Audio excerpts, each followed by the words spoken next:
Good morning, everyone. We just, on behalf of the center, I just wanted to thank Paula for accepting our invitation. Paula is an wonderfully accomplished meditator with 40 years of experience, so we're really thrilled and honored, and it's gonna be a wonderful weekend of teachings. So we could start with the prayers if we're ready for that, and just try to set our motivation.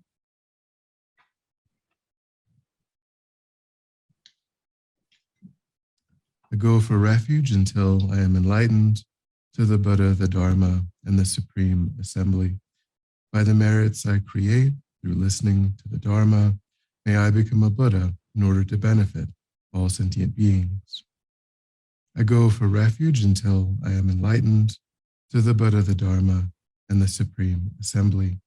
By the merits I create through listening to the Dharma, may I become a Buddha in order to benefit all sentient beings. I go for refuge until I am enlightened to the Buddha, the Dharma, and the Supreme Assembly. By the merits I create through listening to the Dharma, may I become a Buddha in order to benefit all sentient beings.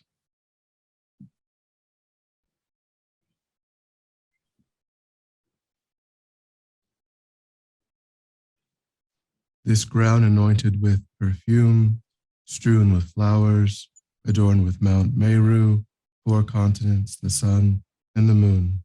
I imagine this as a Buddha field and offer it. May all living beings enjoy this pure land.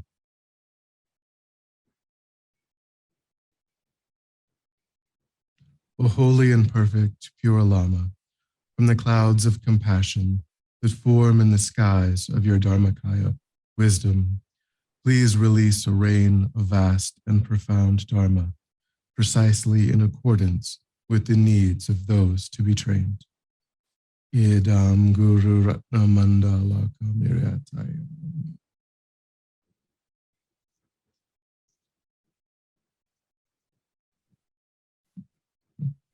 Over to Paula. Well, good morning to you all.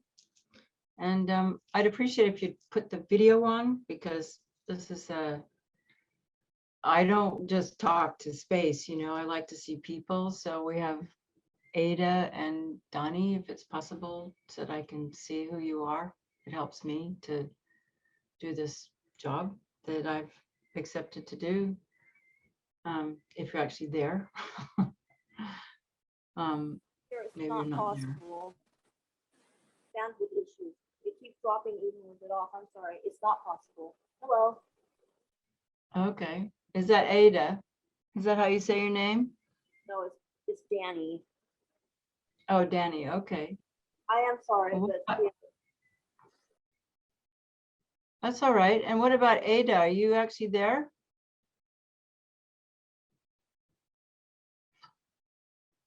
I guess not.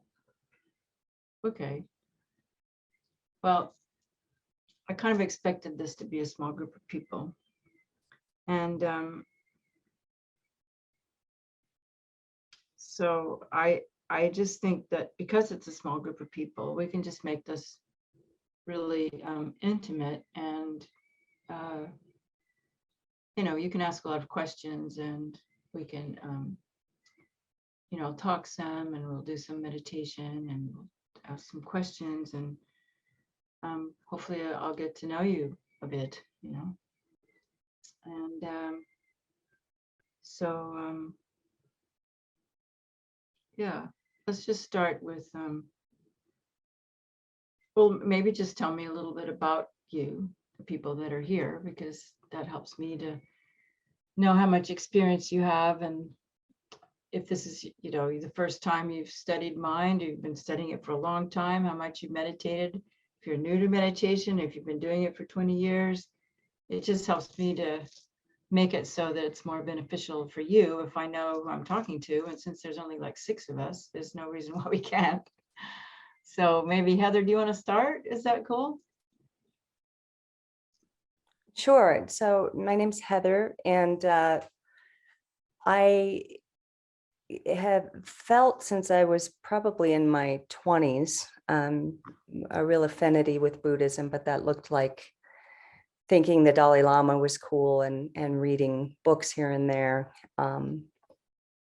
After I went to Nepal and India, I guess it's been about 7 years ago, something kind of sparked, and through a stroke of serendipity and karma, I suppose, there was a Discovering Buddhism class being offered at someone's home up the street from my house that I found out through a flyer at my yoga center.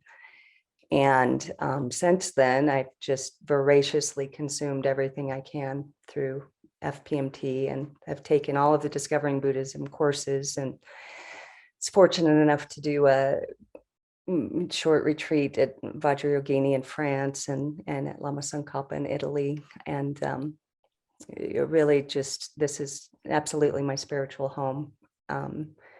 And I always feel like I'm brand new, that it's absolutely the first time. So there's much that, there's nothing that is not helpful to me in this process. Yeah, period. Thank you. And where do you live, Heather? Is everybody here from Santa Fe, or do we have people from different places? I am currently in Colorado. I got involved with the center when I was in Santa Fe last year for several months. So, and Whereabouts in Colorado? Whereabouts in Colorado? Just southwest of Denver. So just in downtown Littleton. Yeah. And Geshe Sherab visits our center in Denver often, and he's the one who gave me refuge vows and love the center in Santa Fe. Yeah, well, you guys are fortunate to Geshe Sherab. I think he's one of the most popular Geshes around. People love him. People in Reno just rave about him all the time. Yeah, I'm one of those. Yeah, that's good. Yeah, so it's good that you have him. I mean, you don't really need me when you have Geshe Sherab, but I guess I'll offer a little different perspective. So, and Lou, what's your story? I was introduced to Buddhism on Zoom February of last year. I took vows with Venerable Ravina on July 4th. I took refuge, and I've had the Discovering Buddhism, Mind and Mental Factors, and I took the basic program, Mind and Mental Factors, and Exploring Buddhism, Mind and Mental Factors.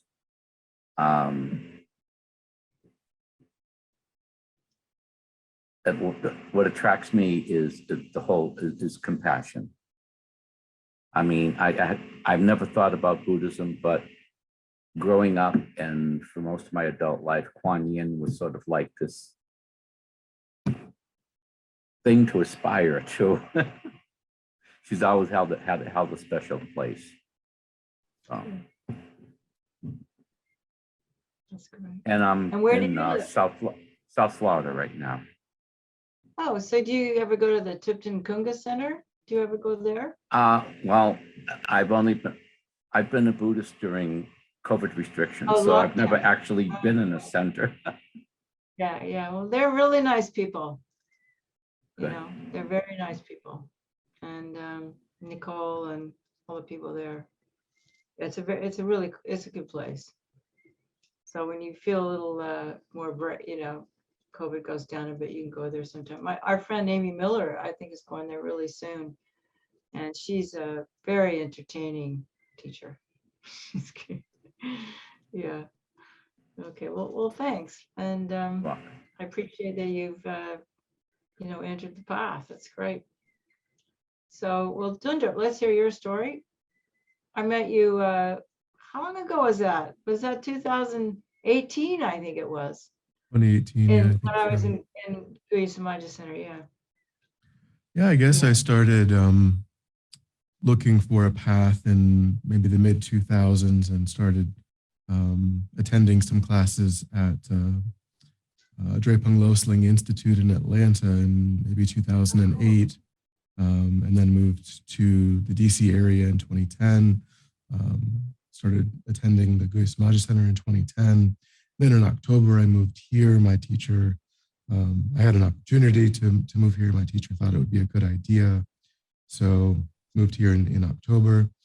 to offer service here. And yeah, I just haven't found anything else to do. Nothing. What else is there to do? What else would be more useful than this? I don't know what that is. So I do this.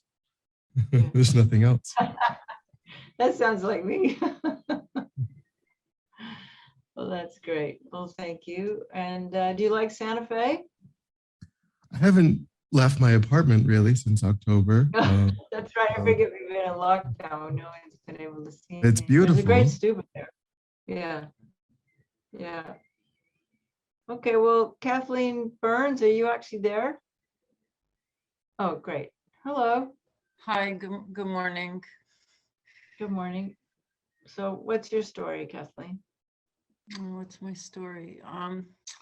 After a difficult period in my life, I found Venerable Robina on YouTube about Oh, wow. 4 or 5 years ago, and it helped me tremendously. So I took my lay vows from her about 4 years ago, and I live in Northern California in Oakland. Oh, you live in Oakland. Okay. Before the pandemic, there were, many places to get teachings, but when the pandemic happened, and I found Thupten Norvuling online, I really took advantage of the classes online. I'm a teacher. I teach second grade in Oakland Elementary School. Oh, cool. And so we went back to in-person teaching in August, and it's been difficult for me to participate in classes because I'm exhausted. Yeah. Well, just chill here. We don't have, this isn't going to be very challenging weekend, so you can just chill out if you want. That's fine. I'm from Berkeley. I grew up in Berkeley. And my mom used to teach kindergarten at Ralph Bunche School in Oakland. And then she ended up working in the Berkeley School District for, 25 years before she retired. But I mean, she's dead now. But that's close to home. And I actually lived near Santa Fe for a while too when I was quite young. I lived on a ranch that's between Santa Fe and Las Vegas on that Highway 40, 40? No, 70, I guess it is. Anyway, so okay, so we have somebody from Oakland, and who else we got here? We have Aaron. Aaron, where are you from? So I'm actually from El Paso, Texas. I'm a philosopher. Yeah, pretty close, still a little far from Santa Fe. I'm actually a philosophy and lecturer, full-time philosophy lecturer. I'm also a PhD student. Cool. I actually was practicing, well, I consider myself, I'm still practicing Tendai Buddhism, but I've been reading on like Tibetan Buddhism. And I found that a lot of the practices, specifically the Jiluk school, have really benefited me in a lot of ways. They make more sense to me in a lot of ways. I want to say I've been a Buddhist now for like a year. I started practicing Buddhism digitally. So I've never been inside of an actual like center or anything. Where I live, the center seems a little inactive. There is one Tibetan center and an SGI, and I don't know how I'm going to go that. But either way, I was kind of driven towards this kind of like, I kind of reasoned myself into it. Like I gave myself arguments. You're a philosopher. Yeah. And well, then you'll probably really like the Gelugpa school because it's very much based on logic and philosophy and debate, and and they say, people talk about Buddhism being like Wittgenstein's, emptiness is very close to what Wittgenstein was investigating, and so you'll like that. You might not like what I do so much. I'm not much, I'm more into the experiential meditation side of things, but the Geshes know all about the philosophy, and as Lou's done all his mind and mental factors, he probably knows more about it than I do because I studied all that stuff a long time ago. So this is going to be a more, not so much about that stuff, but more about just the experience of mind and how to understand, just get a feeling for what mind is, you know, Well, more than just 51 of these, and then there's the this and the 5s of those and the 10s of those and all, you know, it's not going to be that kind of a weekend, but I'm not putting that down. It's just, that's not my forte. Well, I was gonna say I've actually taken one FPMT online class in the mind training, and I'm actually Cool. taking the one in this particular subject actually, although I just haven't finished it yet. I'm like in Oh, the that's third great. week. And who is that with, the basic program, or who are you doing that with? The mind training was the basic program. I didn't know that that was supposed to be more advanced. I just took it because I'm Yeah. like, that's really useful, and I took Yeah, it. yeah, it is really useful. I know And you then- can do it. Yeah. Yeah, you can do the basic program. Anybody can. It's not that, you know, if you're willing to study, anybody can do it, you know. Mhm. Yeah, and you probably find it very interesting, you know. So okay, well, great. And where are you? You're okay. You're not. Okay, great. And so I'm not sure Ada's actually there. Hello. No. And it looks like we Hello, lost- hello. Sorry. Okay. Yeah, this is Ada. I apologize. I had some internet connection problems. I'm from Kyrgyzstan, Central Asia, and I've been, I think I had the chance in 2018 probably to go to Dharamsala, Introduction to Buddhism courses. But before that, 2010, I think, or 11, I had a chance. It was kind of, I don't know, very randomly, I went to the meditation classes and was actually receiving online transmission from Namkyal Norbu. That was very, very interesting. Doc Chen. But Namkai Norbu. Yeah, Namkai Namkai Norbu. Yeah, Yeah, no, that's yeah. very interesting. He passed away It was- a couple of years. Yeah. Unfortunately, I was thinking to get into the retreat with him maybe sometimes, but I was not able to. It was very actually sad to see that he already passed away. Yeah, and I've been taking lots of classes, I think, during this pandemic because it's online now, and lucky to get into very different classes. And this one actually I also just randomly signed in because Jimmy Neal, who is also one of my teachers, yeah, he was sharing that he's going to give a talk, and he was sharing the link to the Zoom. So I just popped in, but I can be maybe not too long, but I thank you for the opportunity actually to join you. Yeah, it's quite Jimmy Neal is late really, on our time. yeah, no. And where are you? If you know Jim, where are you? Where are you? This is Central Asia, Kyrgyzstan. So Oh, it's you're 11. in Kyrgyzstan. You're not like in the United States. No. Oh, It's it's 11. really late. Yeah, it's Oh, yeah. 11:30 p.m.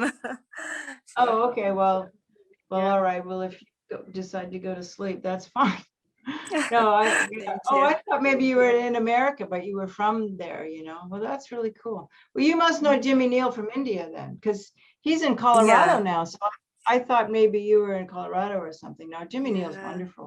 He's really Yeah, wonderful. He's an old. we were doing some practice, some teachings during the pandemic, like regularly. Yeah, I know that now he's in Colorado. So he shared the link that there will be teachings, and he's going also to give a talk. Thanks. Okay, great.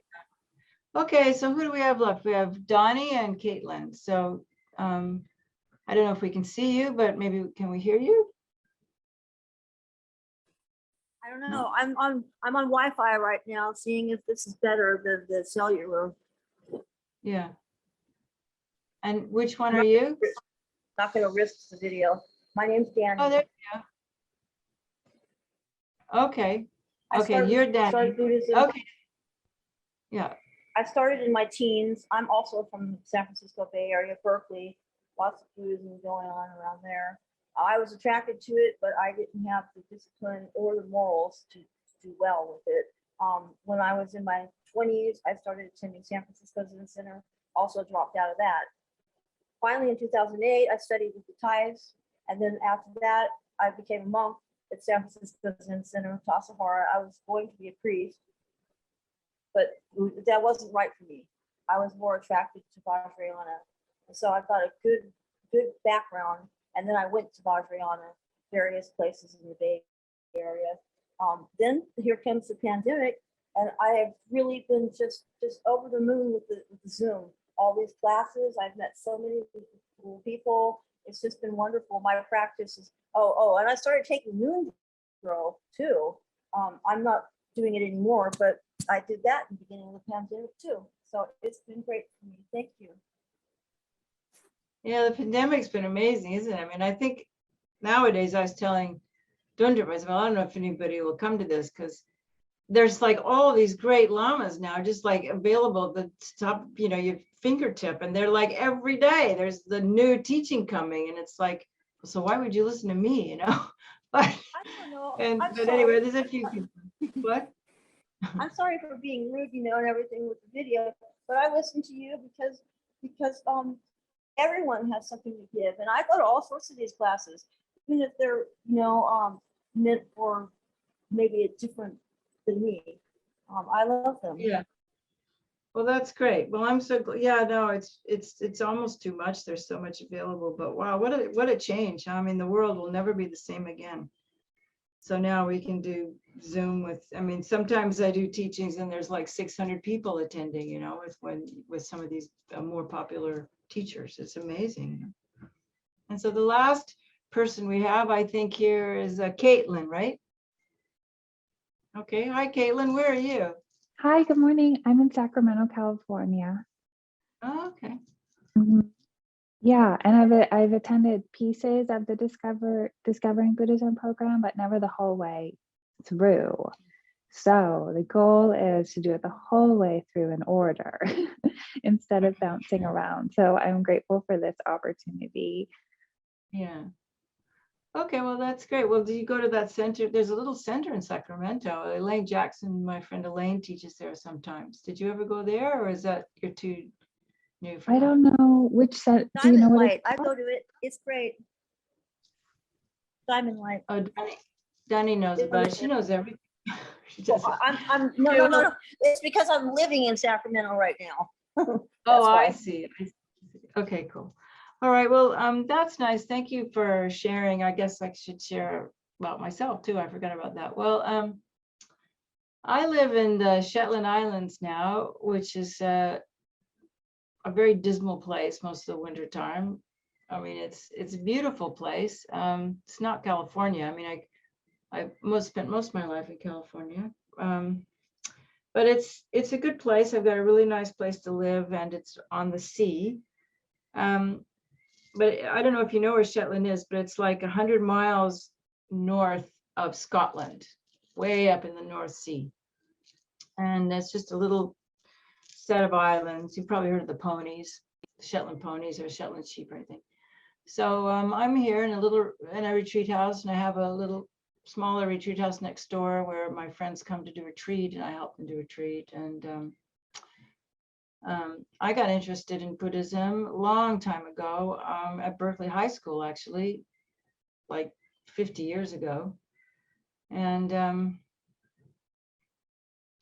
I grew up in like I said, in Berkeley, and so in the 60s. So it was like a hotbed of alternative ideas, and kind of the idea that life is suffering, or that there's a lot of difficulties in life, was not very difficult for me to understand, because I was surrounded by, the war in Vietnam.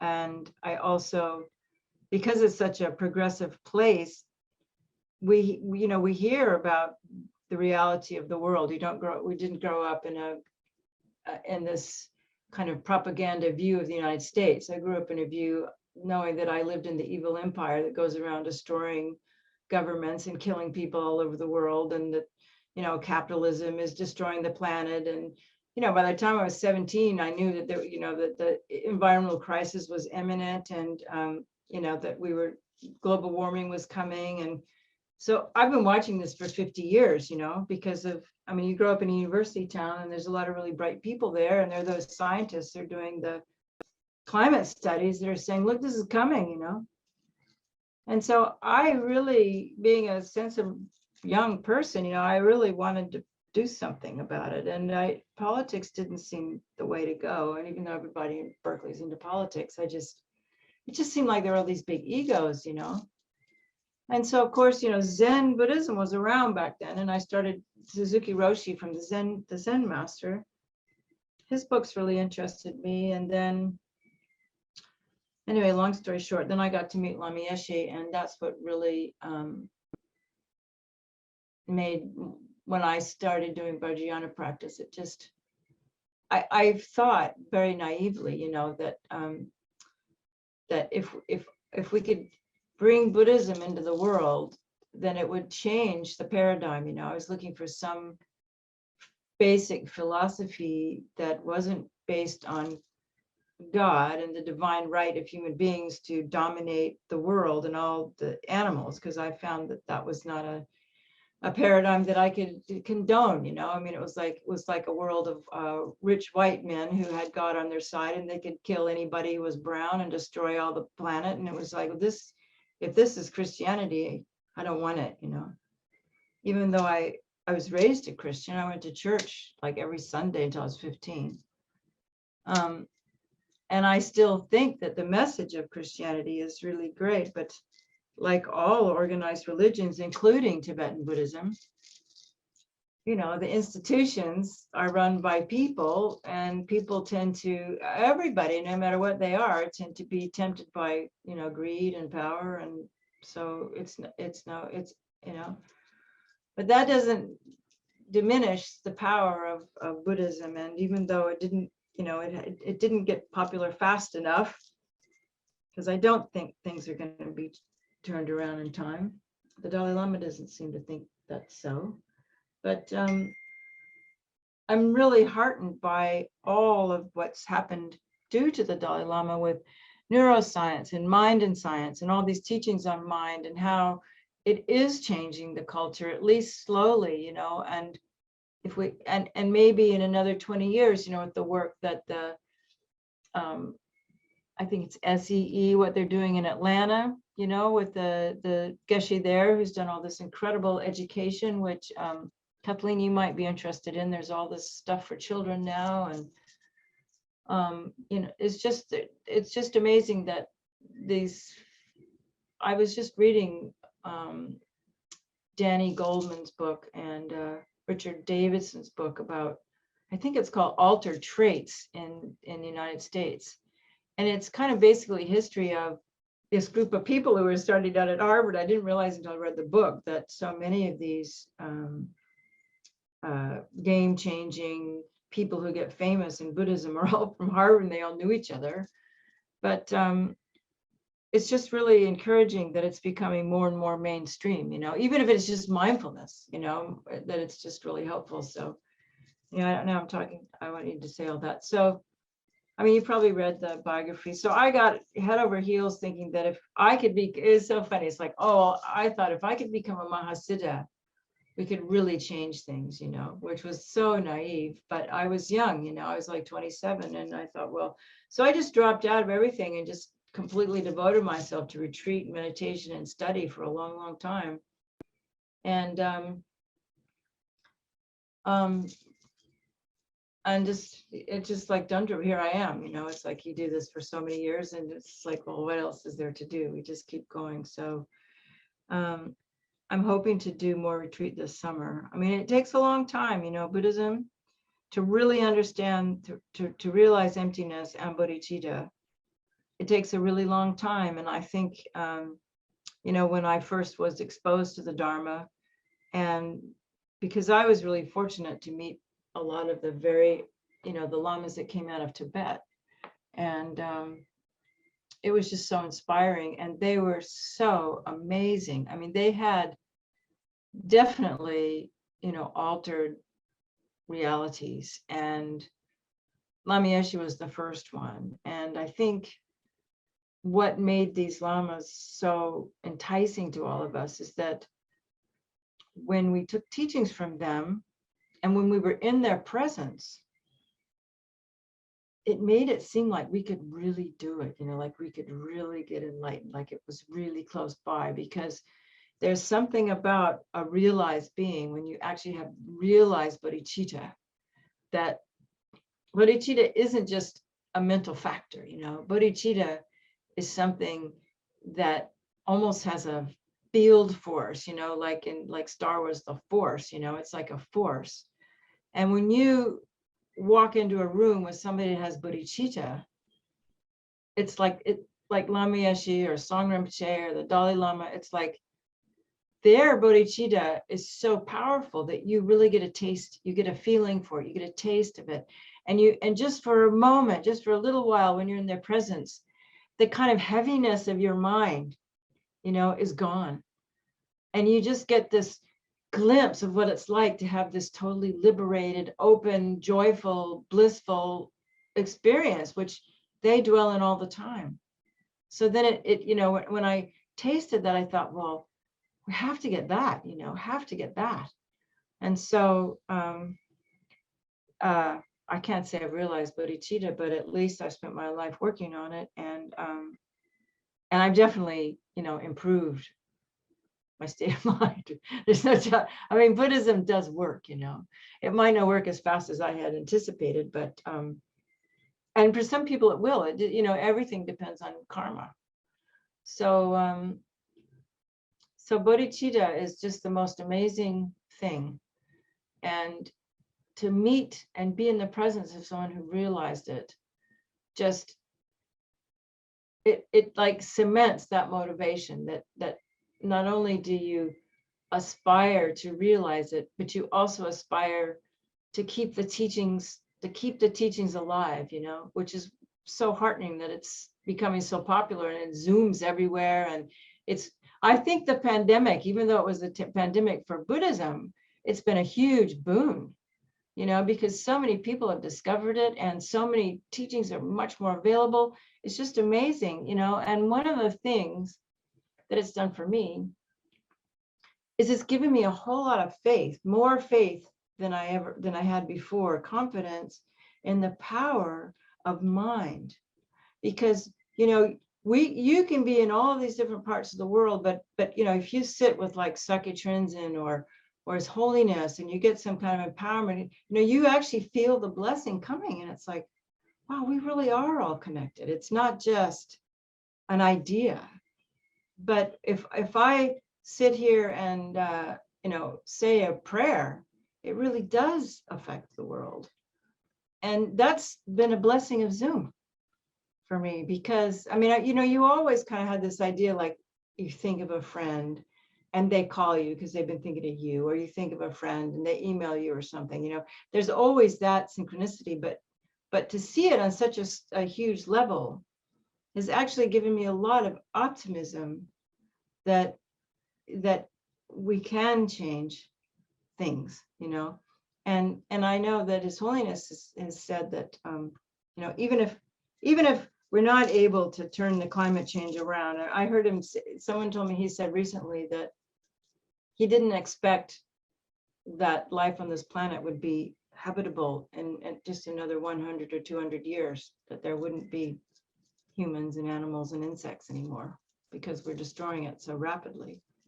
I hope that's not true, but he did say, he said, however, those of you who have faith in me, he said, we'll meet on another planet. So, and just another note of optimism, when I finished my second long retreat, I did 2 4 5 year solitary retreats. That's how enthusiastic, you know, about myself, you know, these long retreats, just every day, you know, hours and hours a day, reciting mantras, doing prostrations, doing all these practices that, anyway. So, but at the end of the second one I did, I was kind of, it's like the whole, while I was in retreat from 2000, 2005, and that was when, you know, George Bush stole the election, or however you want to see it, and they invaded Iraq, they invaded Afghanistan, all these things were happening.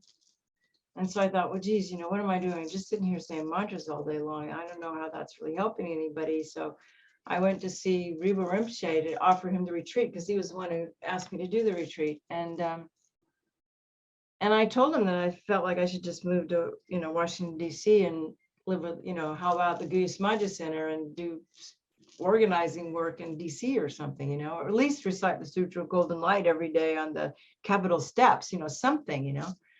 And he just looked at me and he said, dear, it was through a translator, he said, dear, don't worry about this planet. He said, there are many other planets.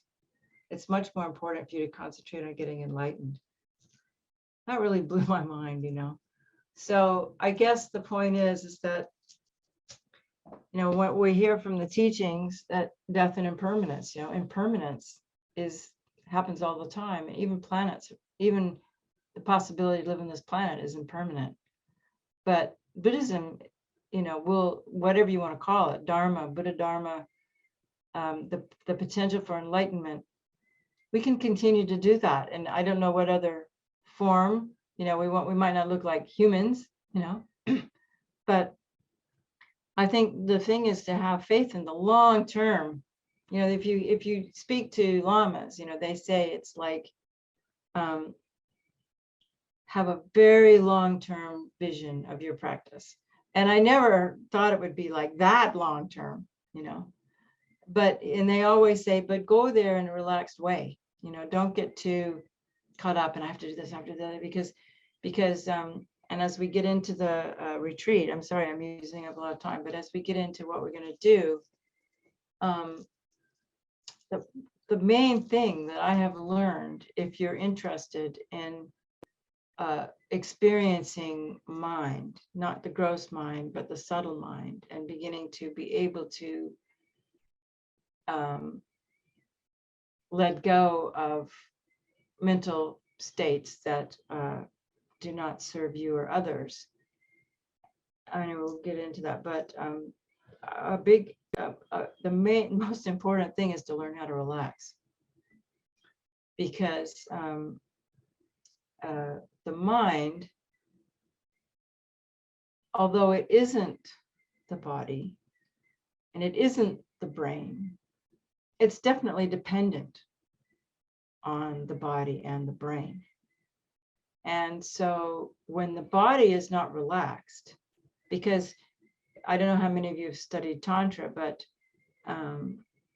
in Tantra, the mind isn't just the mental level, you know, of thoughts or not thoughts. It's also the energy that runs through our entire body. And so that is definitely related to this physical body, because the subtle body inhabits the physical body. And so if your physical body is tense, then it's very difficult to access the subtle body. And because the subtle mind and the subtle body are one and the same thing, and we are looking for how we can experience that subtle mind, because the gross mind and all of our thoughts and all of our habits, they come from that, you know. So to be able to see through them, then we need to access the subtle mind. And so for that, the body has to be relaxed enough, because we can't access the subtle mind without the subtle body.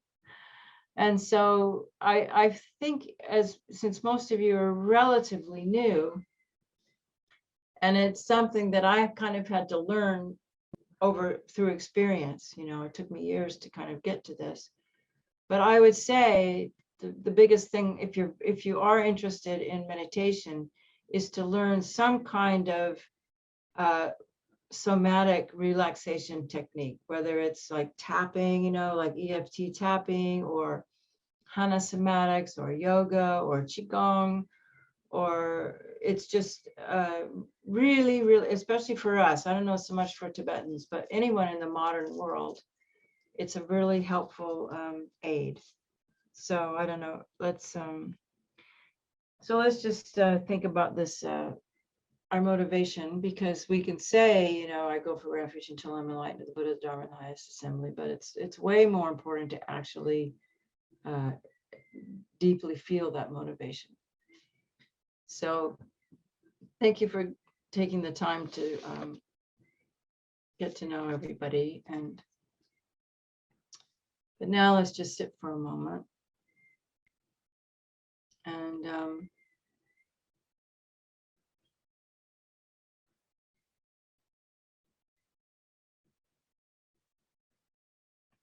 just be and feel where we are. and be present with what's ever going on in your mind and body.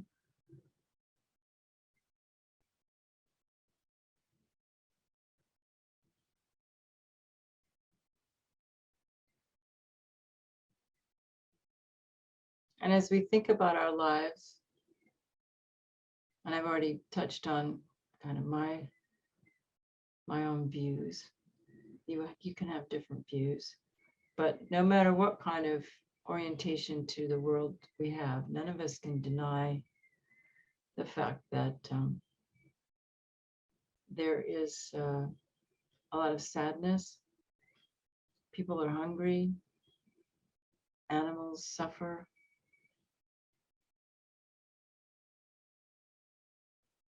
And that no matter how much we look for satisfaction in the material world, which comes naturally with having a body, because with a body comes our sense perceptions, and we're overwhelmed all the time with a mind that's perceiving through eyes and ears and nose and touch and taste. And so we're continually drawn into the material world, and that automatically makes us look for happiness and satisfaction outside of our minds. But as we know through experience, if we're really honest, there is no satisfaction in the material world. There's short term, we can eat some ice cream, we can, go find a new boyfriend, we can go to a movie, we can get a new job, we can read a nice book, but that doesn't last. And that's all pretty superfluous in some ways, because beneath that, most of us carry around this burden of just being, just being in this body, just being in this mind, because it goes up and down all the time. And one of the reasons we like to get involved with study and eating and movies and walking is to just distract ourselves from this basic being that until we discover the bliss of the mind, until we can learn to relax this grasping at everything outside of ourselves, it's somewhat burdensome. And so so to understand the true nature of mind is actually like coming home to a place that is peaceful and isn't dependent on sense perceptions. It's like having emotional independence or a sensory independence when we can access the nature of mind, the subtle mind. And so why would we want to do this? Well, because everyone wants to be happy, and we want to be happy. And of course, once we get a taste of that, then when we look around the world, around with our friends and family, we can see even more how burdened it is for everyone. And how nowadays, looking at their phones all the time, all these things that people do, looking for happiness in all the wrong places. It's like our heart begins to bleed for them, and this wish to help becomes really, really strong. And the more we get to taste the freedom of the mind, the more we want to help other people. And so then we come to this concept of bodhicitta, which is that we want to dedicate our lives to freeing our own minds, but only so that we can begin to free others. And when we can taste, like I was telling you before, what it's like to be around someone that really has bodhicitta, then it's so inspiring to want to do that. Just because when someone has bodhicitta and they walk into the room transforms and people get a bit of relief. So why wouldn't we want to develop bodhicitta? And why wouldn't that be the most important goal of this life, you know? And why wouldn't we spend like Heather's doing, you know, spending as much time as we can for all of us, seems like here, you know, to find that secret of mind, you know, to find that liberating place that comes when we first of all recognize that looking outside of ourselves is not the answer. I'm not saying we shouldn't enjoy our lives. We have to, because we have these sense perceptions, you know. But just to know that there is an alternative reality to live in, even within this reality, even within this world, this now, this body. And that comes through bodhicitta motivation. Then we just stop for a moment and just feel that overwhelming sense of care, wishing all sentient beings to discover the taste, the secret, as Lamy used to say, taste the chocolate of the true nature of mind. So let's just think that for a minute, and especially Ukraine, you know, what's going on in Ukraine right now, and the Russians, and oh gosh, it's just so heartbreaking.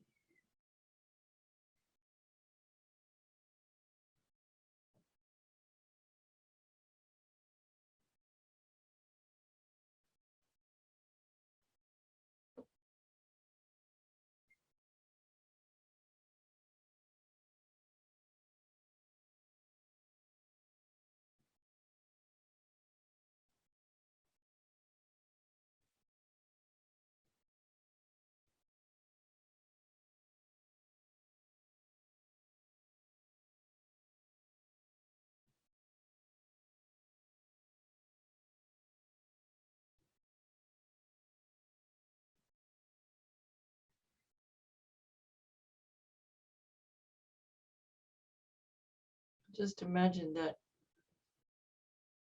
your bodhicitta is a bright, like star or a sun in your heart. And as you focus on that place in the center of your chest, your thinking mind kind of drops there, is sucked into there. And when we think of somebody we love or care about, then that makes that light in our heart shine out and touch every single sentient being.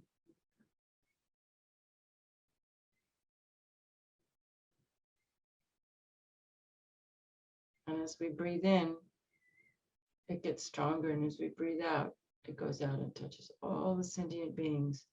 And as it goes out and touches all the sentient beings, then that mind that's racing around thinking, kind of also gets absorbed into that sun. And then that energy that goes into thinking actually then becomes this, like I said, this bodhicitta, this force field that goes out and touches all sentient beings. And so we can think about bodhicitta like that. So breathing in, making that very strong, and breathing out, sending out that force of care, loving kindness, emptiness to all sentient beings.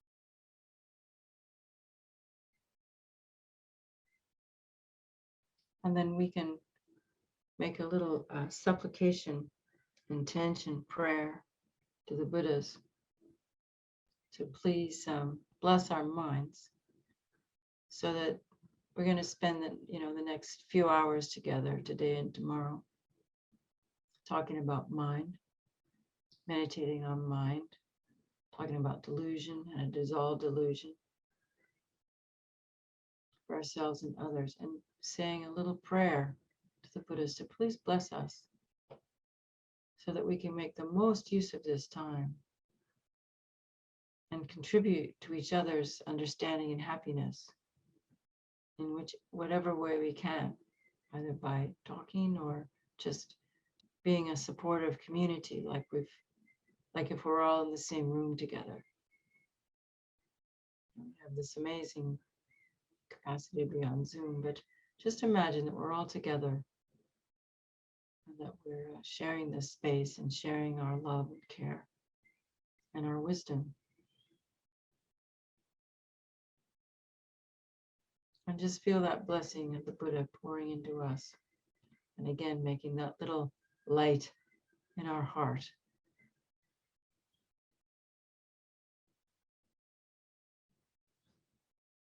That brilliant clarity of the subtle mind that has no boundary, has no sense of space and time, goes beyond all of that, and just radiates freedom, love to all sentient beings. And just make a prayer to be that. Just imagine we can be that. And be like Lama Yeshe, be like His Holiness, be the Buddha. Just by being.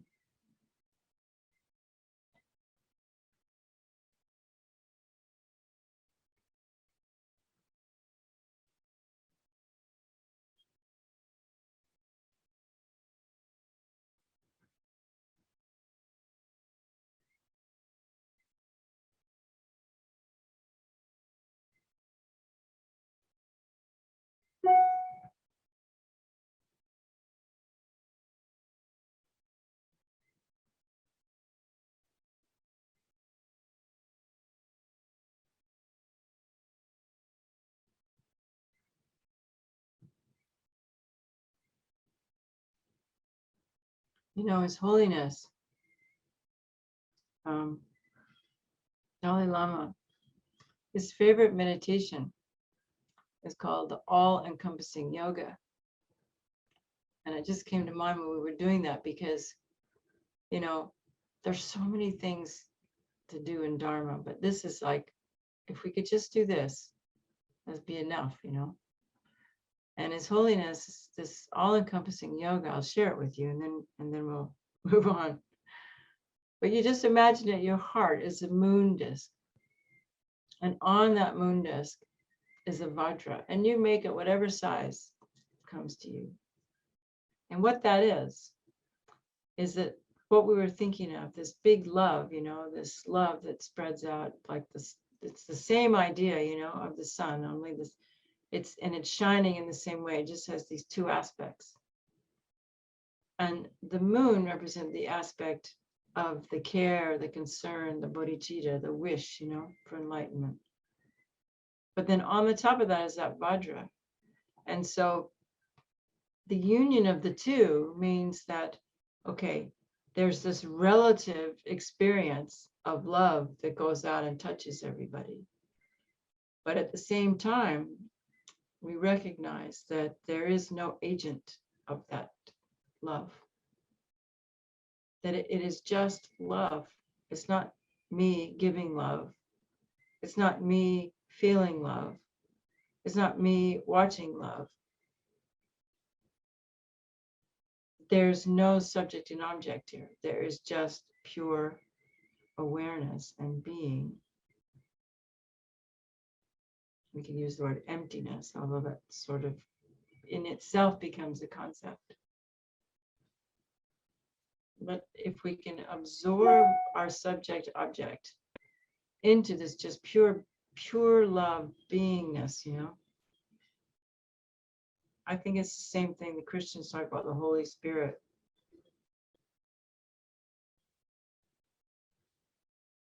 That's His Holiness meditation.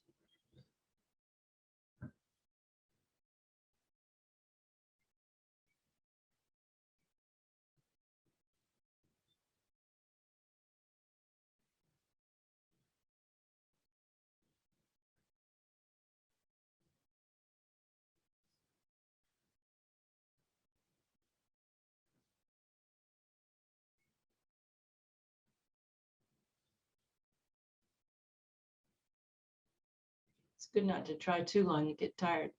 So that's it. That's our course. There's mind and its potential. That's it. That's all you need. Just do that and you'll have mind. That's all there is. It's true. That is all there is. But we have all this other stuff, you know, because we aren't satisfied with that. We want more, you know. So I want to just say one thing. But anyway, that's our bodhicitta motivation. Because we always start with that. And the other thing, you know, you don't hear it that much anymore, but when I would go to India and take teachings, you know, 40 years ago, it is that long ago now, with these great lamas that always start. And I noticed whether it's Gelugpa or Kagyu, they all start with this thing about the pots, the 4 pots. Do you ever had that teaching at the beginning? They talk about to approach the Dharma, you know, to make sure that as you listen to this, you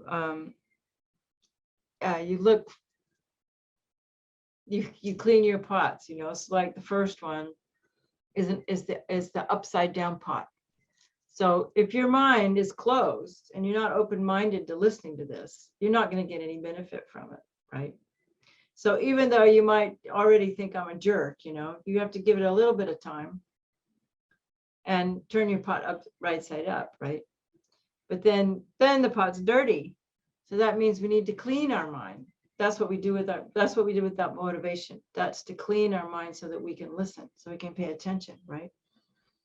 But then also it can be cracked. It can have a hole in it, which means that, you know, I might say something that I've learned and it goes in one ear and out the other. That's the cracked pot. You don't want to have a hole in the bottom of your pot. You want to be able to hold these teachings, you know. So, and so then the last one is to, now that you've got it's turned right side up, you know, the other thing is if it's upside down, that also symbolizes it being, you know, you're too proud to hear something new, you know, so pride gets in the way. You know, we already think, oh, I know it all already. I don't need to listen to this, you know. And so, anyway, so now we're ready to listen because we have a clean pot, doesn't have holes in it, it's turned upside down, and now we're going to fill it up. And I always sort of just got a kick out of that. So, and then the other thing before we start is I'd like us just to take a moment to think about, you know, why you're really here.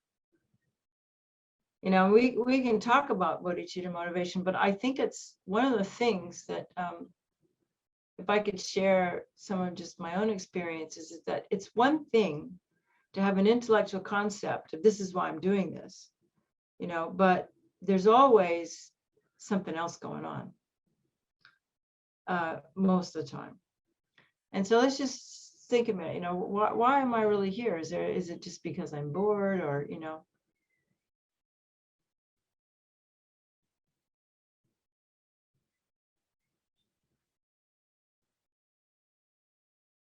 So that, because that's actually part of cleaning the pots, is that if we have, you know, whatever motivation it might be, I think most of us are here sincerely, but it's just something to think about, you know.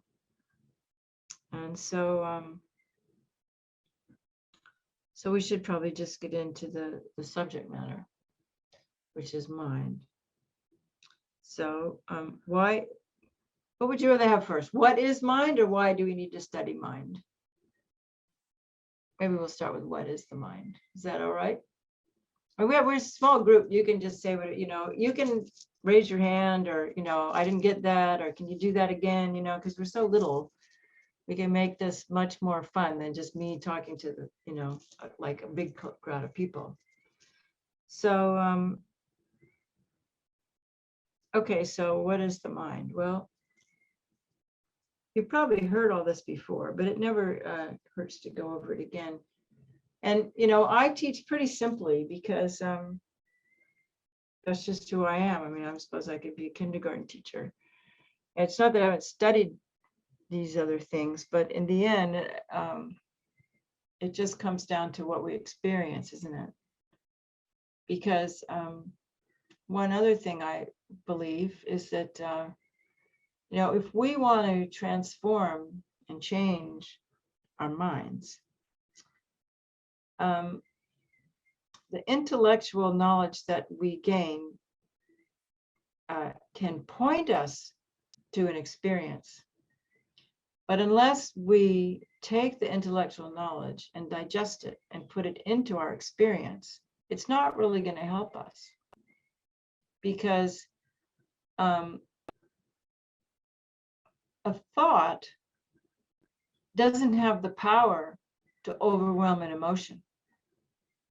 You can see that right away. I mean, emotion is a big feeling, it's a big thing, you know, and we can sit there and have an emotional issue going on, and we've studied Buddhism, and so we can try to apply an antidote, you know. Oh, I'm really angry. Well, now I have to be patient, you know. And you can think about the antidotes that we learn, you know, for patience, like, oh, I created the cause for this, or, you know, this person's suffering and therefore I have to, you know, I can be patient with them.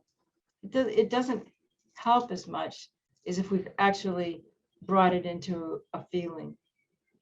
And so one of the things that Lama Yeshe used to say a lot, he said, and, you know, he was a great geshe. Lama Yeshe had so much faith in his own understanding of things. He would challenge a lot. He could challenge people and challenge things. And so it's not that he wasn't, he was probably one of the greatest geshes. They said he was the best debater, you know, but he always made it down very simple. And in my language, I don't know how, you know, he didn't say it this way, but I just feel like we need to have the experience to overcome the feelings and the emotions and the intentions and the karmic forces that are pushing us in the direction of samsara, you know, of where we don't want to be. And so it's really important to study. I'm not saying we shouldn't study. We have to study, because it's like, that's just the roadmap, you know, but the roadmap's not going to take you where you want to go. You have to get in the car and go there. You know, you have to walk there. Let's say we're not riding cars anymore. It's global warming.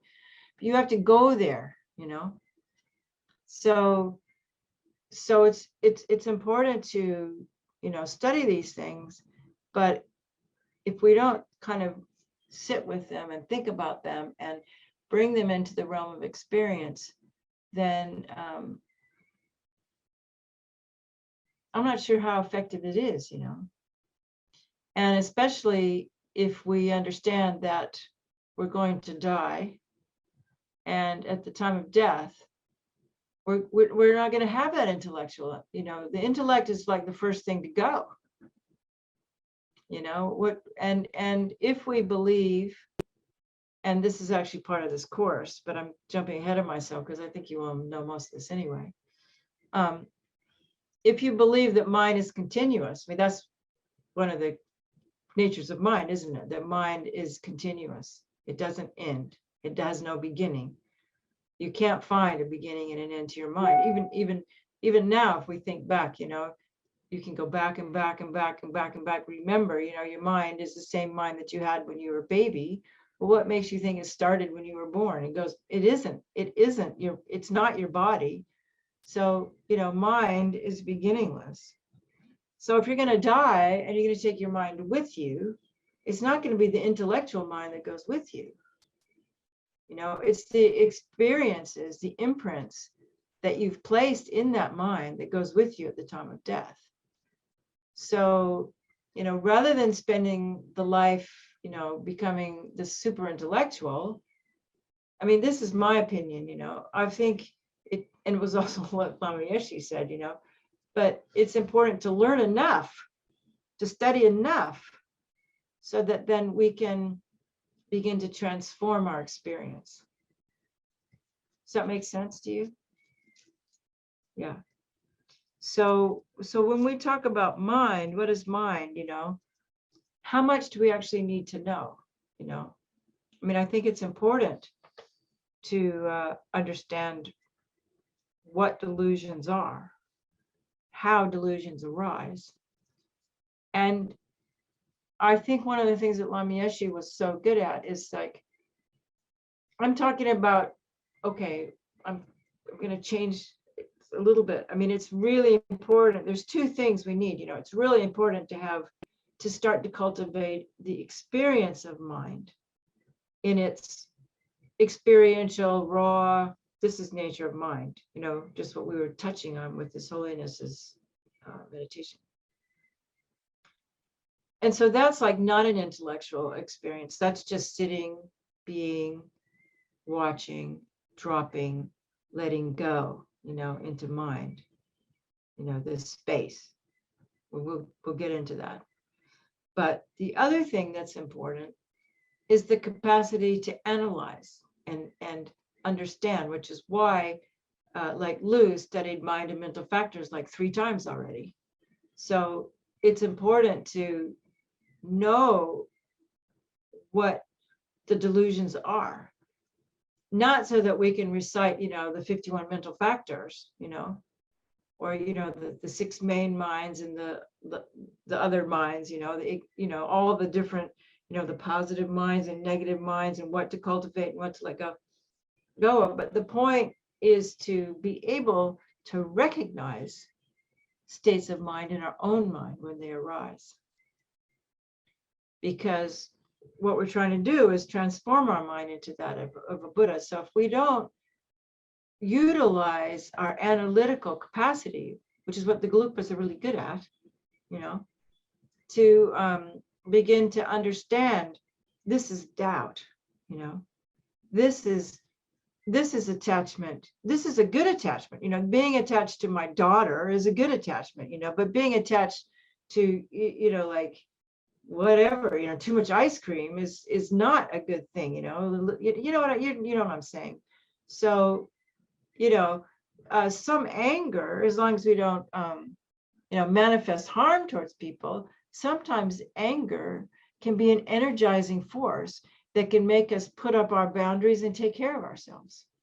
So anger is not always a bad thing, you know, as long as we don't harm anybody with it, but to actually let ourselves feel, you know, I don't want that, you know, that aversion, you know, but rather than just following after it, we want to have the analytical capacity to recognize it.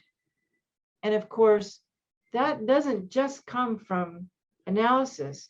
It also means that we have to do some kind of meditation so that we begin to have the faculty of awareness, right? We have to have the faculty of awareness, whether that's going to be aware of the delusions that are arising in our minds so we can analyze them, you know, and say, okay, I'm going to go away from this, I'm going to follow this, you know. But also we need to meditate, have the faculty of awareness to just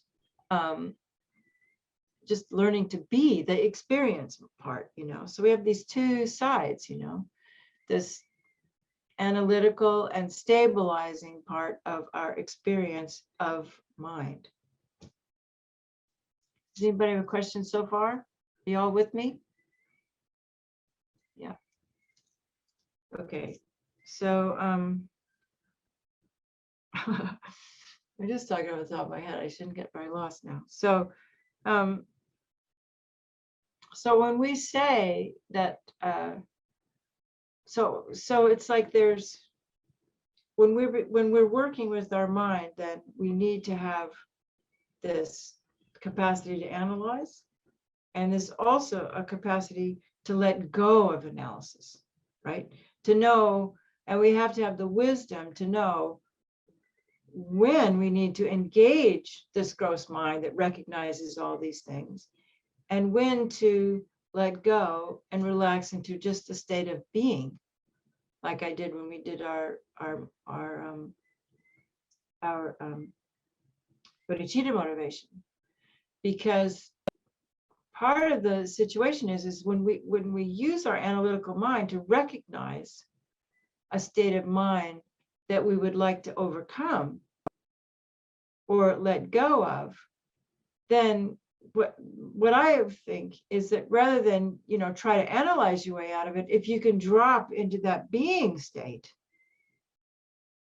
where you can like connect with just the inner beingness of, you know, love and compassion and emptiness, then we train in both, you see, because training in the analysis helps us to navigate the external world, but we need to train also in the quiet, settled state of mind in order to create a mind that is bigger than the analytical mind, that's bigger than the emotional mind, that's bigger than the thinking mind, so that if we can learn to become more familiar with that, if we can identify with that, then the world of emotions and thoughts and deeds and isn't the only world we inhabit anymore, and we have another place to identify as me that's free of all that. And that's what I was talking about in the beginning. That's like the ultimate freedom that comes when we develop a sense of mind that's bigger and beyond this gross mind that we inhabit now. And so in order to get that, we need to engage in this, you know, these exercises or meditations that involve analysis and stabilizing. Okay? You guys are with me still? Making sense? So I sort of jumped ahead of myself because, I mean, if we're going to say what is mind, what I'm talking about now is what's going on in mind. These things are what goes on in the mind. But, you know, the most simple definition of mind that His Holiness uses and all the great lamas use is just the mind is the experience or the of its formless or emptiness. It has the capacity, it is clear, and it has awareness, it has the capacity to know. Now, what are we doing with time? Oh, we've got lots of time.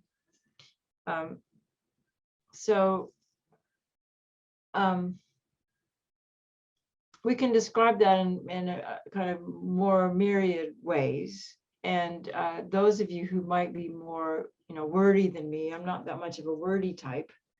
I prefer the metaphors, you know, that the mind is, well, for one thing, you know, we already said that, you know, the mind is beginningless. The mind has been with us. Our minds are our individual minds.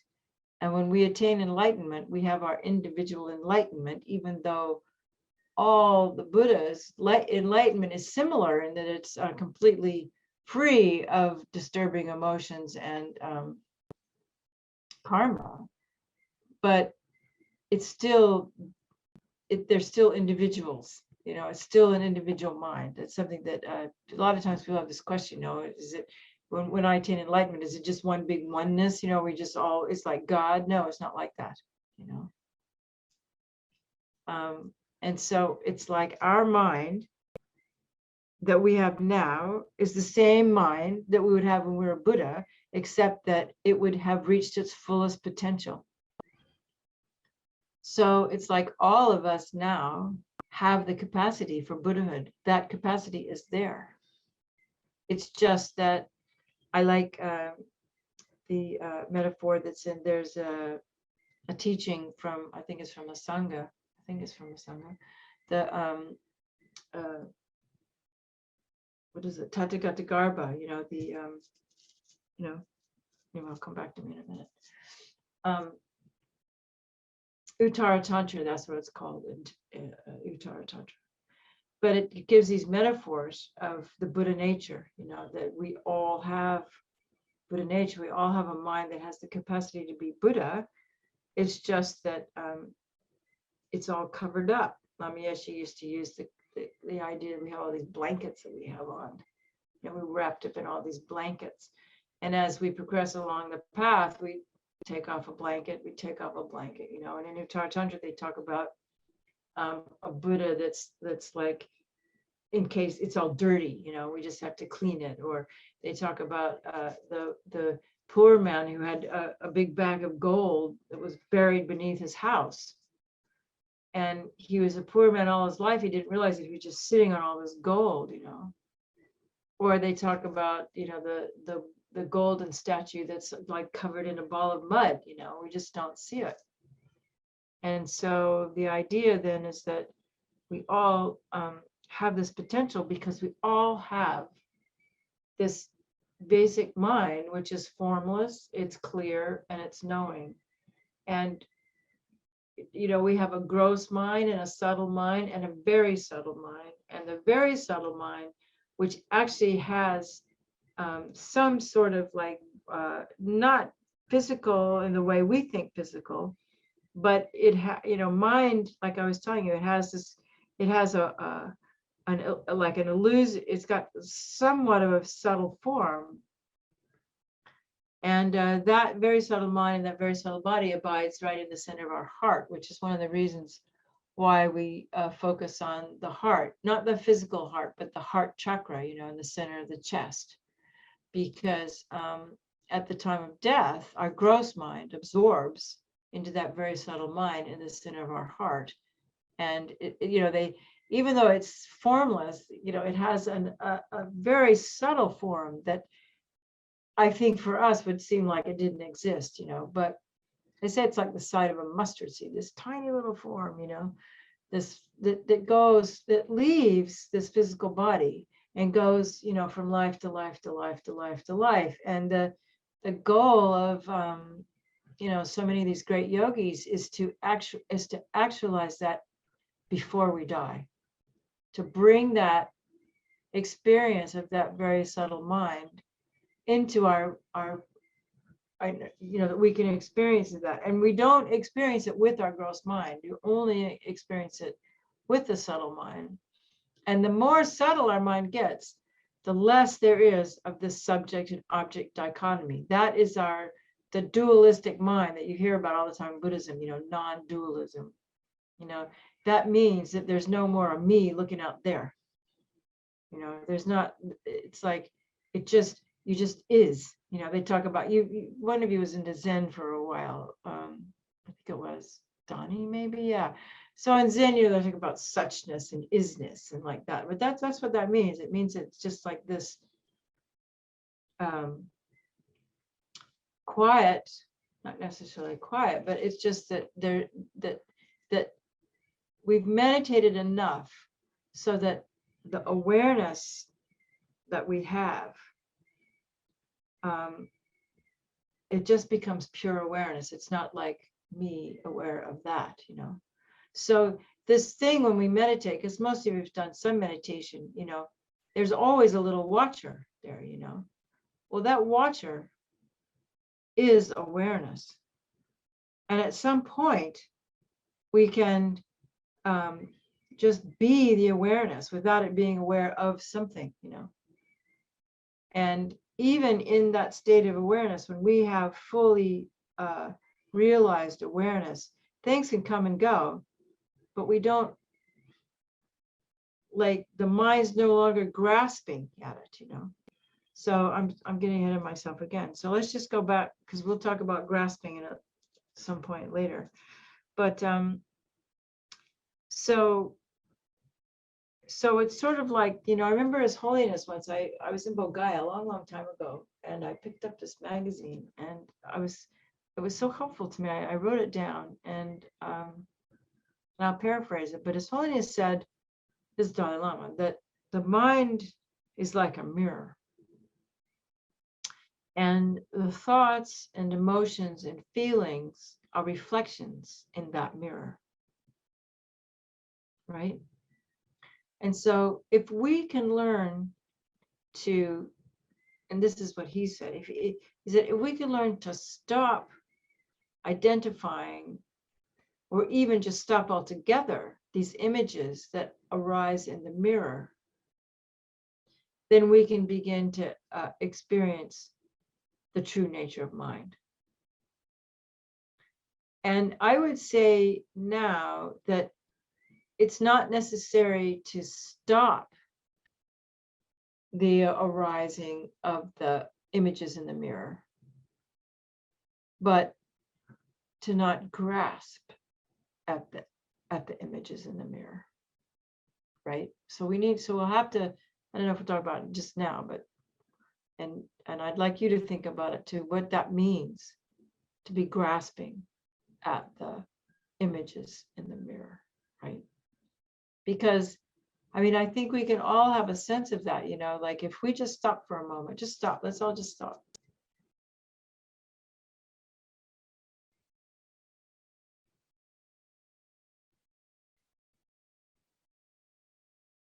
You can feel, you know, that there is something that thoughts are rising in, right? I mean, I think so. I mean, maybe in the beginning, I know probably in the beginning, we are our thoughts. There is no separation between thought and mind. It's just whatever comes, that's what we're one with, you know. But over time with meditation, you know, you begin to see that the thoughts are arising within some kind of space, you know, because as you begin to watch thoughts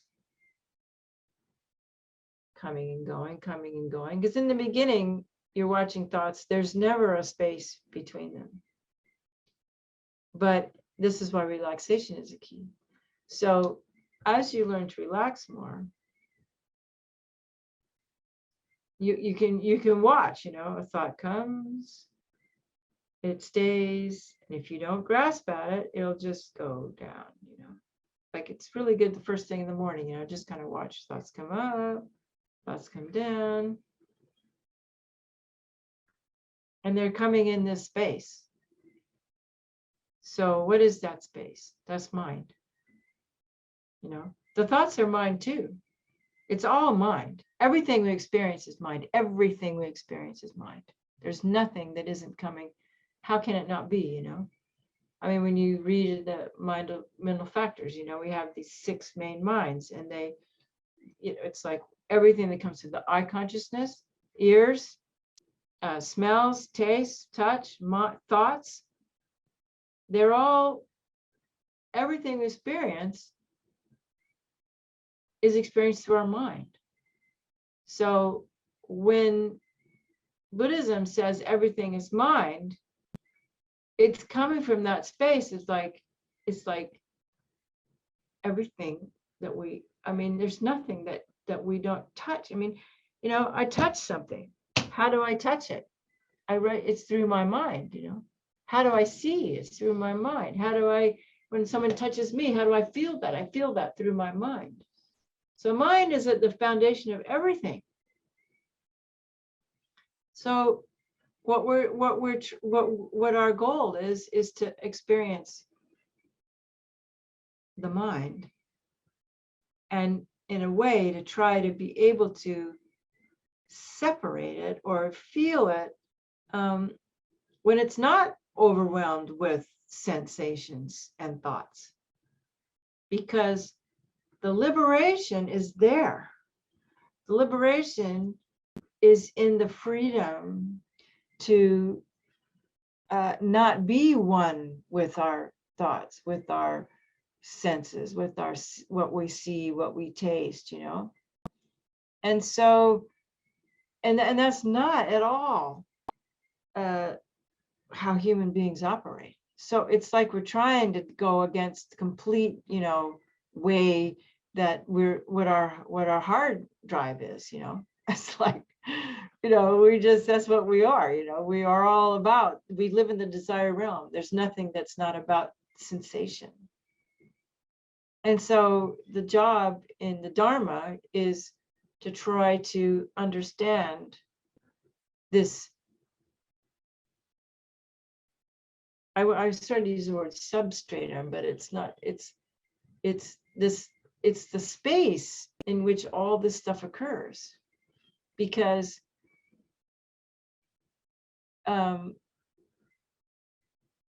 what we're told and what we can learn to experience as we begin to experience mind more and more is that all this stuff is like a dream.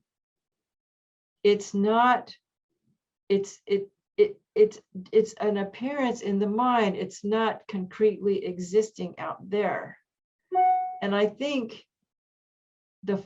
and why does that help us? I mean, one of the very first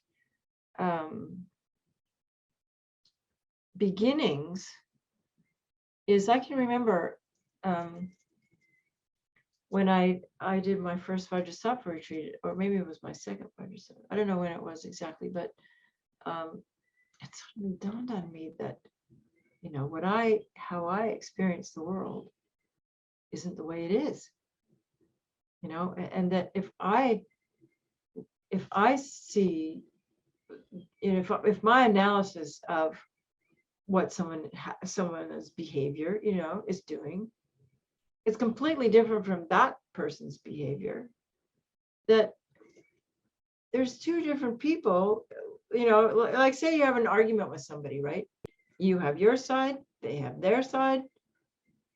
They're just as right as you are, because that's their experience. That's their mind. And the reason we have all this conflict is because we think my mind's the way it really is, because that's got to be the way it is, because that's my experience. And so, and we believe our experience, we believe it, we believe everything that we experience is real in the way it is, but it's not. It's all being filtered through what we bring in from past life, what the beliefs, the behaviors, the attitudes that we learned as children, you know, all these different colors, like everybody's mind is a different color, you know. And so an experience comes in and it filters through all the karmic formations that we have. And so when we begin to understand that it's no more real, it's like a dream, then that gives us this incredible flexibility, which is what allows us to become better people, to be kinder people, to be less judgmental. Because, and it's not just an intellectual knowing, it's an actual knowing that, you know, my experience isn't real. I mean, it is real. It's real to me, but somebody else's is just as real to them. And when we get that, man, it just makes life so different, because and not only that, you begin to notice that even the things that you think are so real are just created by causes and conditions. And the more you meditate, the more you can see that. And then the more you begin to break down all these ideas about who I am and what I do, and, you know, what's good and bad. And it comes from, you know, learning to meditate with a non-judgmental mind and just sitting there watching and not judging, and just, okay, this is coming, this is going, this is coming, this is going. I know the geshes, a lot of time, I remember this one geshe was like, see something, good shape, color. You know, it doesn't even like label it. It's just like, oh, there's a good shape, there's good color, that makes me happy. But there's no more like, this is how it is, you know, there's no more concretization. So this is why we need to study. And, you know, I'm talking this first session, but we're going to do a lot more meditation, because that's really how we get to it, you know. But it sort of needs to set the groundwork, and we might just end up meditating the rest of the time, but with some talks. But so anyway, am I making sense? Is this like following? Is this like good? Is this, you know, Heather, is this like helpful? Aaron has a question. Aaron has What? a question. Heather thinks it's phenomenal, and Aaron has a question. Okay, what's your question, Aaron? Oops. My question was about the idea of space. So when we really talk Yeah. about space in terms of the mind, is it really Yeah. then succession, like time?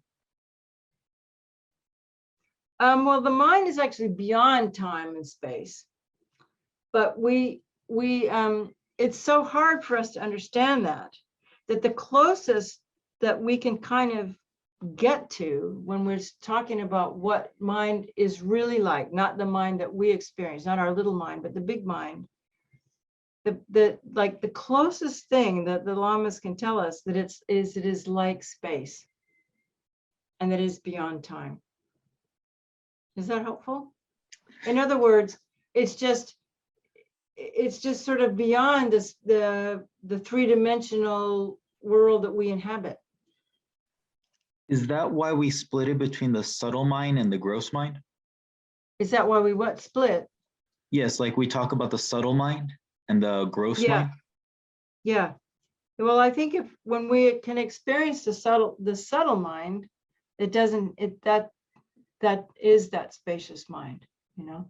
It's beyond the subject object duality. Does that help? Yes, Yeah. thank you. Yeah. So I was about to try to, I always kind of go off this way and then I go off this way. So you have to like bring me back, but I think there's some kind of thread.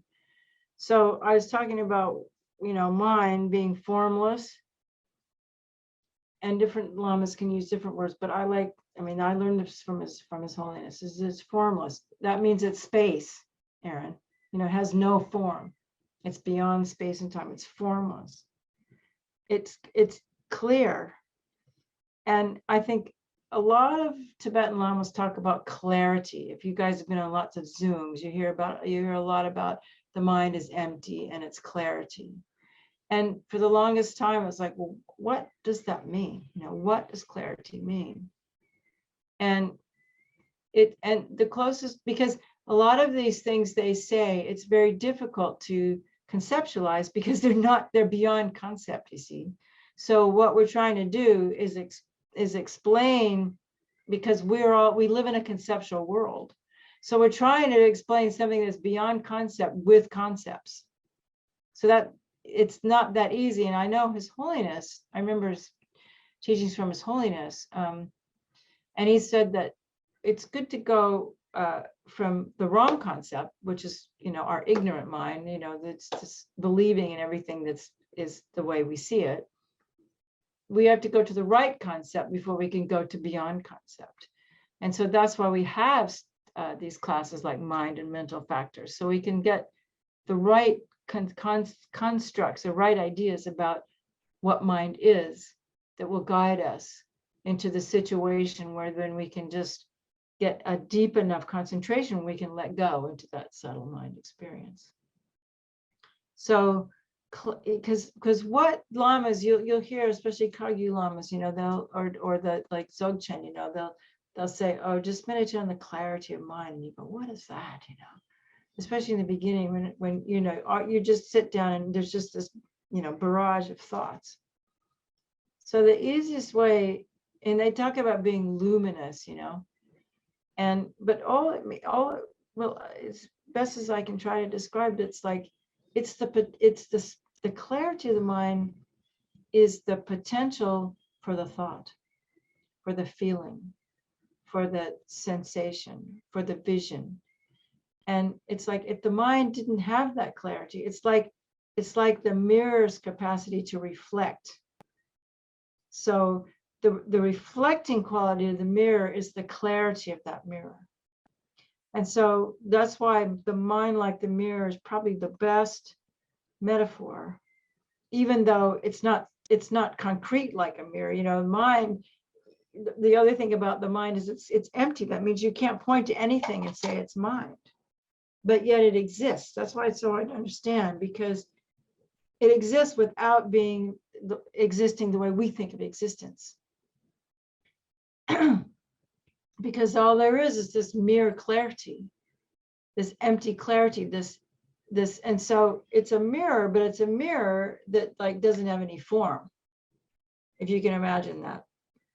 Like it has the capacity, like there's a mirror over here now and it's reflecting my cabinet, you know? And so if I look in the mirror, I can see that cabinet there. So it's sort of like my mind is always reflecting what I see, what I hear. And so the clarity of the mind is that capacity to experience. And so what we do when we're trying to meditate on the nature of mind is reflect on that clarity instead of the things that are appearing in it. If that can make any sense to you, you know, because you have to sit and watch your mind a long time, at least I did, before these concepts begin to actually resonate with what you experience when you're sitting with your mind. And so clarity is like, if you can kind of feel, it's more like a feeling of what is there that is allowing us to see, hear, think, because it's one thing. You know, it's not like there's a separate clarity for thoughts and a separate clarity for seeing and a separate clarity for hearing.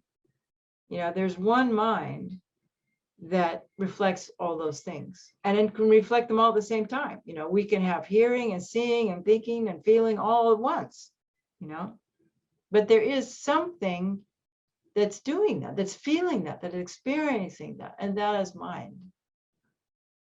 You guys with me? Yeah. So, yeah, and so it's kind of, and so then when we, so if we think about, you know, the stuff that goes on, I mean, one of the, have you guys ever heard of Geshe Tashi? He was the Geshe at the center in London for a long time, and now he's actually the abbot of Sarah J Monastery. And if you're interested in, so I don't know if you can still get these books, but they made these books of his Geshe teachings. I suppose now it's kind of graduated into the basic program, but they're called Foundations of Buddhist Thought. And he's a really good teacher, and they made them into like a series of 5 different books, I think. But anyway, he talks about, and he's not the only one that talks about the mind. If you think about, not these days when we watch movies, because we just watch them, we just stream them, you know. But if you're old enough to remember a projector, you know, that you had a projector and there was light going out from that projector that had the sounds and the colors and the shapes and the whole movie on that projector. And then there was the screen that it went on, you know. So he used the example of like this clarity of mind, this formless, clearing, knowing mind is the screen, you know. And the projector are all the mental factors, you know, the thoughts, the feelings that are going on to it. So I don't know if that's helpful to you or not. But and then another metaphor that I found very helpful was from Chogyam Trungpa Rinpoche, whose books are also really great. Of course, he died in 1987, but he was one of the great, you know, he was the Lama he and Lama Yeshe were pretty much the first Lamas in the West. And he's big time in Colorado because it's where he lived. And but anyway, he said it's like a flashlight. And that, you know, there's the light that's flashing and making the thing illuminate, you know. And so when he would talk about trying to understand the nature of mind, he would say, rather than have the subject and the object, like the subject is the flashlight, and what's flashing on is the thing that you see, like those are the two separate things, right? He would say, just be the light. You know, just be the light. That's the clarity, that's the focus, you know. So His Holiness says, you know, like, if you can focus on the space, these are little hints that I'm giving you. I'm telling you everything, you know, the first couple hours, and I'll be done. We'll meditate. But he said, if you can, this was in Dzogchen teachings, that if you can kind of train yourself to be in the space between the subject and the object, that you'll find the clarity of your mind there. You'll find the nature of mind there, you know, the non-duality there. And that takes a certain amount of relaxation, you know, and experience, so that where, yeah, so I think we'll stop because we've only got a few minutes left. And I'd like to, let's just, I mean, we've talked about what is mind, so let's just have a look and see if we can take a look and see the mind. And so there's a couple of ways we can look at it. And some of you have probably meditated a lot, so this will be, you know, an old hat to you. But we're just going to sit there with our motivation, if you're not too tired already, and look at our mind. And we can either just sit there and watch things coming and going, which is one way. Just sit there and watch without judging, and just watching thought after thought or feeling after feeling. Just watch them, watch them, watch them, without, you know, trying to find clarity, without trying to do anything. I mean, we've had this talk. Now you're just going to sit and just look at it, you know.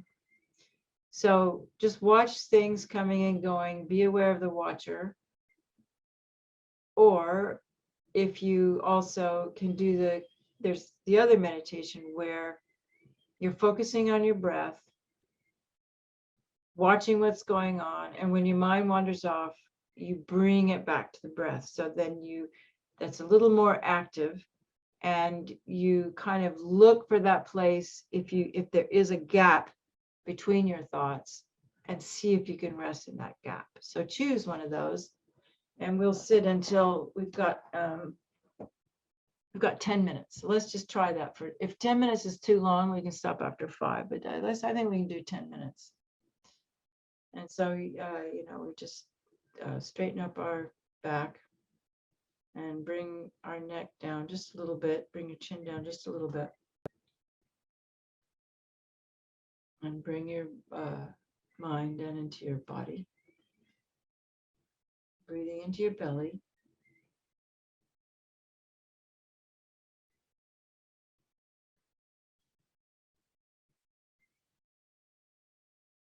It might be helpful to bring your awareness down to the base of your spine, because we've been talking an awful lot, at least I have been.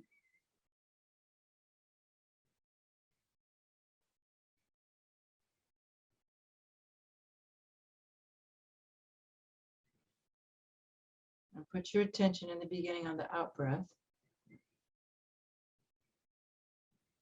And imagine that with the out breath, the thoughts, the energy, the thinking, the conceptual mind is coming down to the base of your spine and just going into the earth.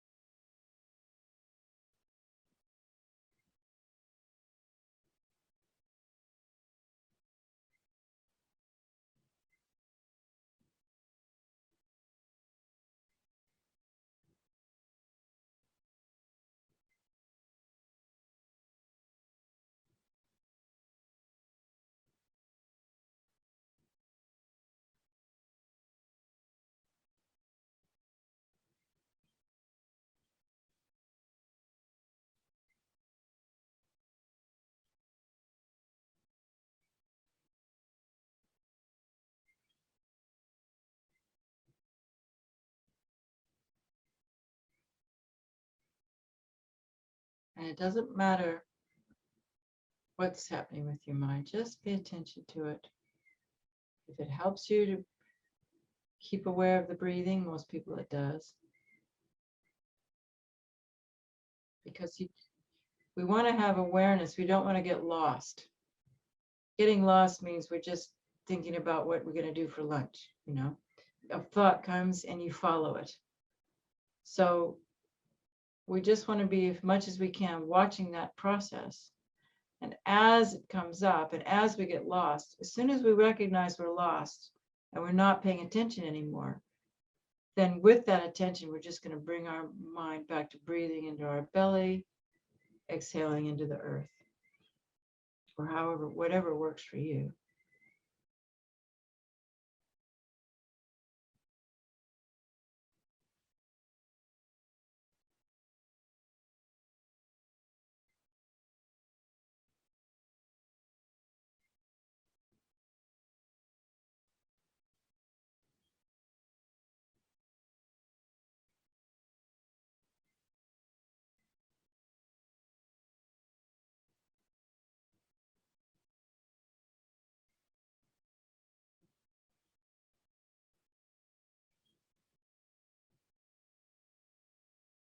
You have your eyes closed or open, whatever is easiest.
Okay, let's just relax now, meditation, because we need to take our break.